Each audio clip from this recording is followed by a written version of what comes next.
Nós vimos na aula anterior o registro do procedimento da uso capião, quer dizer, todos os requisitos foram preenchidos e foi reconhecida a propriedade e registrada pelo registrador de imóveis. Isto é o objetivo final, isso é obter sucesso neste procedimento, nesta demanda. Mas há casos em que isso não acontece. E é o que nós vamos ver agora nessa aula. Sou Helene Blasquezi, professora e tabeliã, estou trazendo aqui para vocês todos os passos, todas as dicas referentes a uso capião extrajudicial, para que você possa, após este curso, estar habilitado a realizar todo o procedimento e enfrentar as eventuais situações que venham a impedir ou a dificultar este registro. Vamos lá? Vamos ver, então, e se o registrador não registrar? Porque esta é uma possibilidade. Eu sempre digo que, inicialmente, devemos verificar se é grande a possibilidade de fazer este procedimento pela via extrajudicial, porque pode chegar lá no final a ter toda uma sequência e, por algum fato, por alguma razão, o registrador impugnar. E em muitas situações ele não tem o poder de decisão que tem o juiz lá no processo judicial. Uma vez que ele esteja convencido da implementação dos requisitos obrigatórios em lei, ele vai registrar.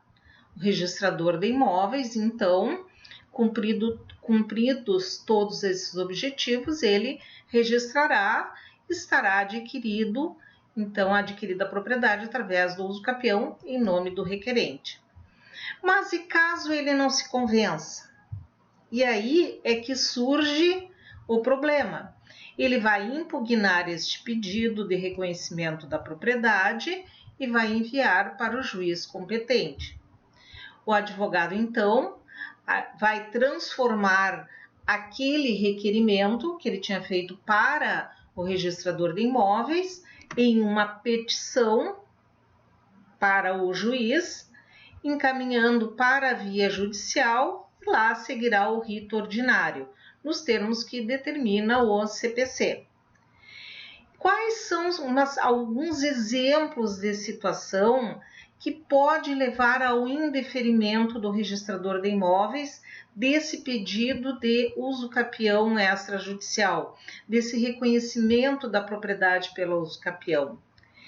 Pelo que nós conseguimos depreender da legislação que traz aí a regulamentação da uso capião extrajudicial, desde que o protocolo do requerimento no registro de imóveis, várias situações e possibilidades de comprovação de posse vão ocorrendo, podendo inclusive o registrador de imóveis, em caso de impugnação do pedido de reconhecimento extrajudicial da uso capião apresentada por qualquer dos titulares de direitos reais ou de quaisquer outros direitos que sejam registrados ou averbados na matrícula do imóvel uso capiendo ou na matrícula dos imóveis confinantes, por um ente público, por terceiro interessado, pode o registrador tentar promover a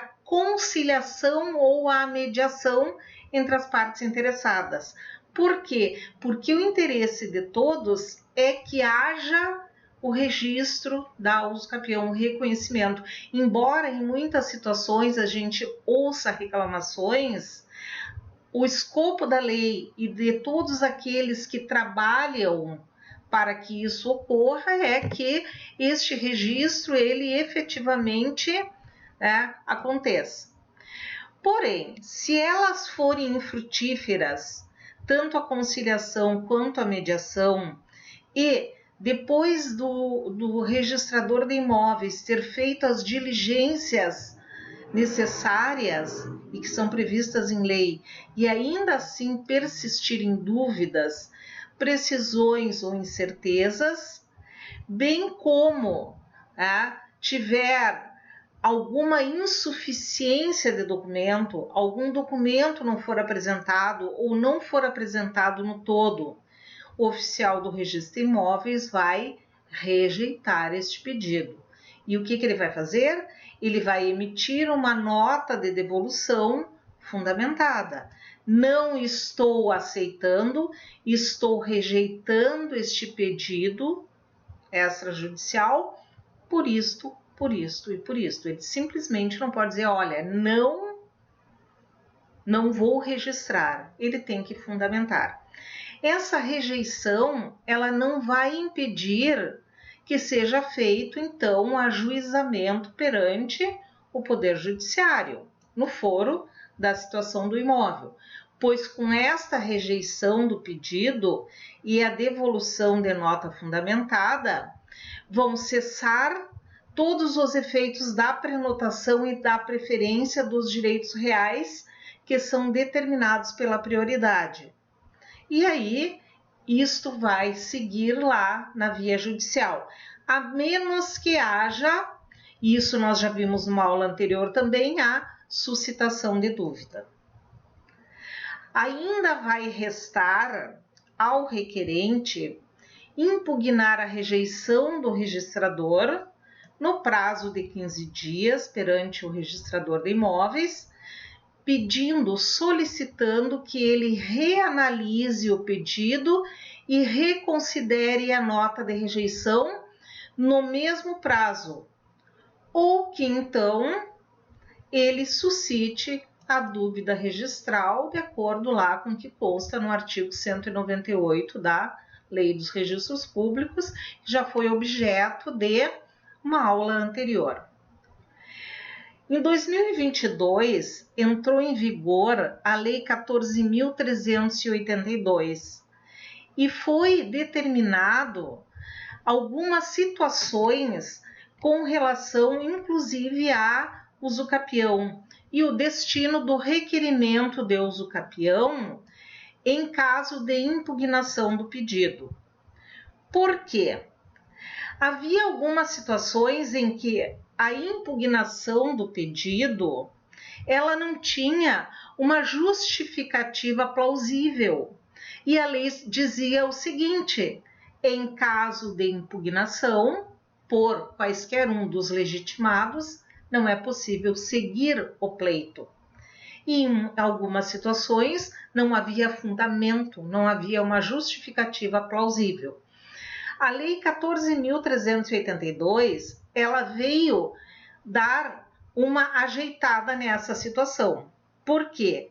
A partir daí, em caso de impugnação justificada do pedido, do reconhecimento da usucapião extrajudicial, o oficial do registro de imóveis vai remeter os autos para o juiz da comarca e aí vai ser, conforme diz lá o provimento 65, o requerente vai emendar a petição inicial, vai adequar ao procedimento comum e vai seguir o baile pela via judicial. Mas em caso de impugnação injustificada, que é aquela situação que alguém impugna, mas não tem um fator determinante que impeça a sequência do usucapião.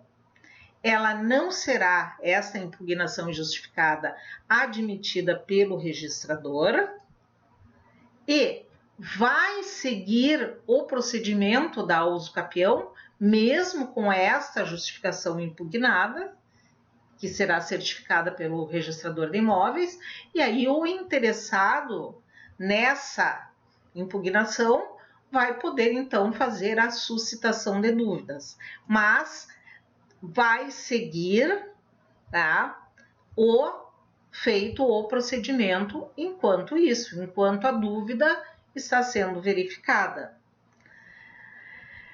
Se a impugnação se der pelo registrador de imóveis ou por quaisquer outros legitimados e for justificada, segue o processo judicial.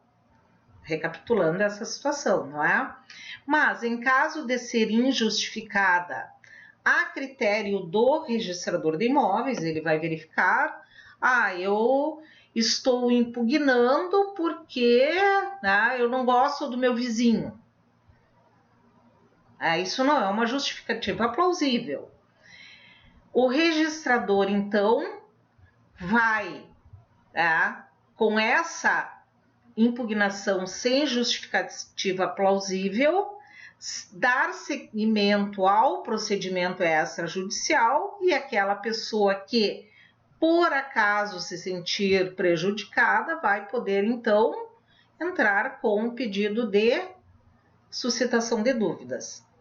O registrador, no caso de rejeitar o procedimento, vai entregar para o advogado toda aquela documentação, mediante uma nota devolutiva, dizendo, estou entregando tal coisa, para o advogado, toda a documentação que vai poder ser utilizada para o processo judicial.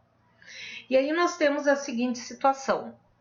No início do procedimento da usucapião extrajudicial, se não for o caso da gratuidade, que também nós já vimos essa situação, já vai ser pago o valor referente a 50% dos emolumentos para o registrador de imóveis, até porque ele vai ter todo o trabalho com relação a esta parte, mesmo que chegue lá no final e diga-se que não é possível.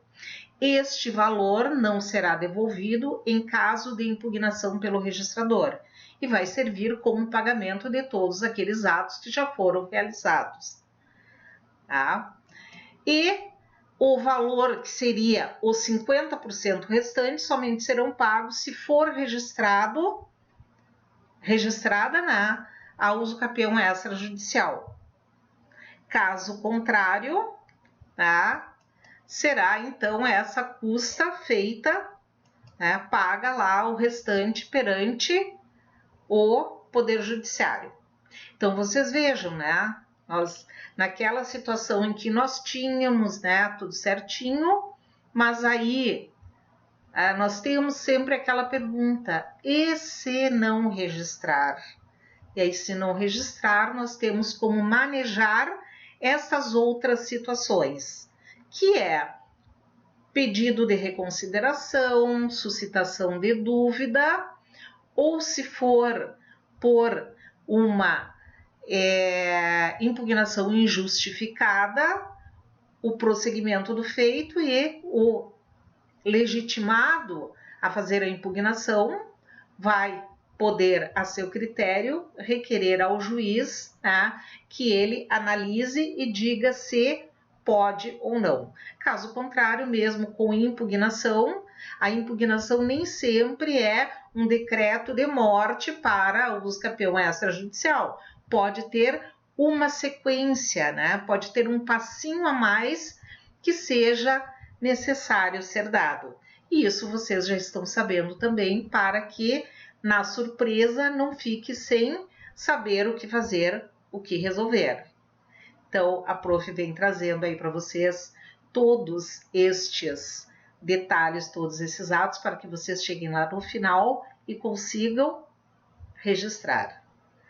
Nós temos na sequência uma aula também, que é uma aula bônus, é uma aula complementar para aquelas situações em que o requerente entra com este pedido e não dá prosseguimento.